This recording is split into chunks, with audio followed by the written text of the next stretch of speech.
Vítejte u televize Olomouckého kraje, dále jen díky úsporám televize OK. Pojďme na první zprávu. Do mnohých řek a potůčků v Olomouckém kraji se vrátil život, nebo tam stále je, jak jej běžně známe. A tu a tam na vás vyskočí cosi živého. Je ale stále dost míst, kde život musí bojovat o něco více nežli jinde. Takovým příkladem je řeka Bečva u Kozlovic. Zde ryby nemají šanci plout, kde chtějí, snad jen bezvládně břichem vzhůru. Na místo jsme se vypravili s místním občanem Tomášem Tužínem, který touží, aby i do jejich řeky Bečvy vrátil se život. Toto je les lužní, mimořádně zajímavý a hodnotný, ve kterém žije spousta zajímavých a chráněných zvířátek a některý z nich mají rádi i lidi, třeba klišťata. Myslím, že jsme u cíle, už to cítím.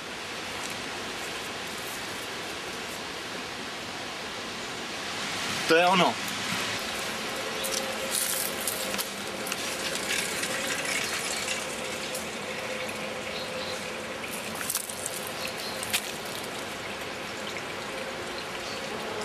Tento potůček se vyznačuje tím, že prakticky nezáleží na tom, jak moc prší, ale záleží na tom, jak moc lidí v Kozlovicích splachují záchody. Kozlovice nemají žádnou čistírnu a proto všecko, co projde lidem záchodovou mísou, končí právě tady a proto to tady tak pěkně voní. Ono to vypadá, jak je to zajímavý, jak je tady Bečva hluboko, ale moc dobře to není, protože se nám Bečva zařezala a vlastně odvodnila nám tady spodní vody.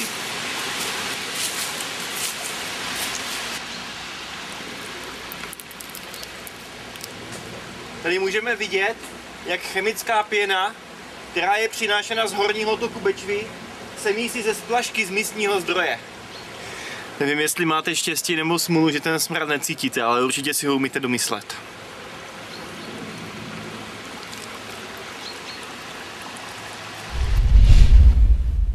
Na Přerovsku zůstaneme i v druhé reportáži.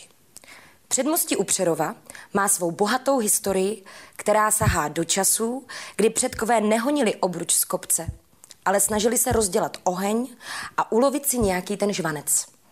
Naše reportáž vás zavede na místo, kde mamuti pobíhají po motokrosové dráze a lidé běhají jak blázni z předmostí do Přerova, protože nemají zastávku. I náš reportér byl zcela zasažen osudy mnoha obyvatelů Přerova, kteří musí chodit 2 kilometry tam a zpět.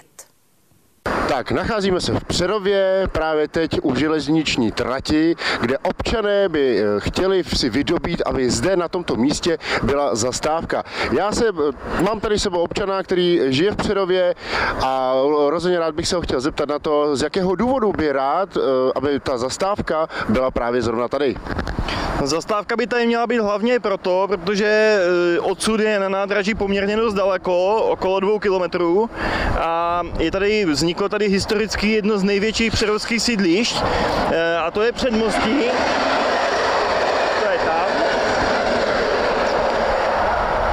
To je Předmostí a tam na druhé straně je sídliště Velká Dlážka, kde taky bydlí několik tisíc lidí a kromě toho tady jsou obchody, tady zrovna je Lidl, kousek od nás jsou potom ještě další obchody, kousek odsud je plavecký bazén a je tady taky firma Olympus, takže hodně lidí sem chodí i do práce za nákupy a historicky tady zastávka nikdy nevznikla a myslíme si, že vzniknout určitě měla, protože těch lidí by tady nastupovalo a vystupovalo určitě hodně. Chtěl bych se zeptat, jaká je to vzdálenost teda z toho sídliště na to stávající nádraží? No, zdá se, že to není až tak moc ty 2 kilometry, ale kdo zná Přerov, tak ví, že v Přerově se chodí krokem a jezdí krokem. A při tomto tempu každý den tam a zpátky znamená pro každého člověka, kdo chodí na vlak, docela velké zdržení a myslím si, že spoustě lidí by to pomohlo. Nazdar, mamute, co tu děláš?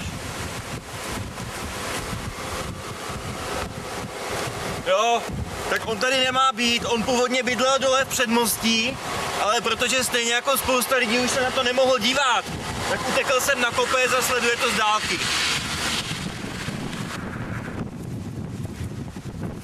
A kromě mamuta krášlí Přerovskou krajinu i motokrosová dráha. Tak toto je Přerovská cyklostezka. A já si myslím, že kdo neskáče, není Čech, takže pokud se cítíte jako Češi, tak se projďte po přerovských cyklostezkách. Tady si fakt zaskáčete.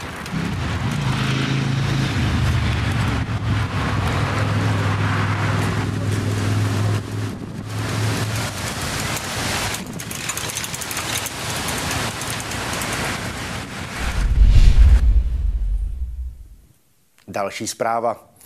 Zlatým časům letních radovánek u vody pod širým nebem zdá se odzvonilo a míst, kde bylo možno spojit nejen koupání, stanování, rybaření, ale i zpěvu u táboráku ubývá, a to nejen díky akvaparkům.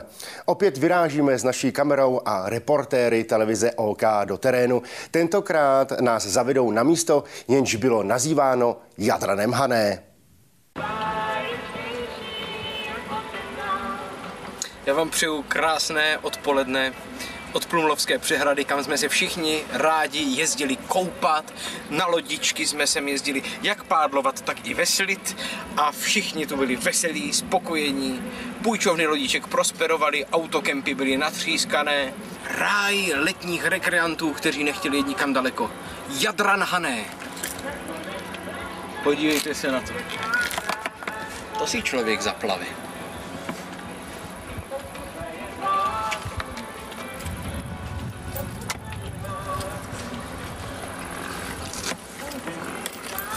Já si myslím, že tahle ta přehrada už je stejně druhý pokus, protože v té první už je postavená vesnice.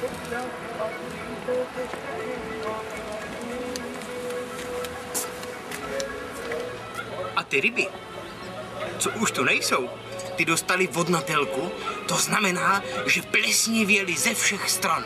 Proto už tady nejsou ani ryby, ani rybáři, no.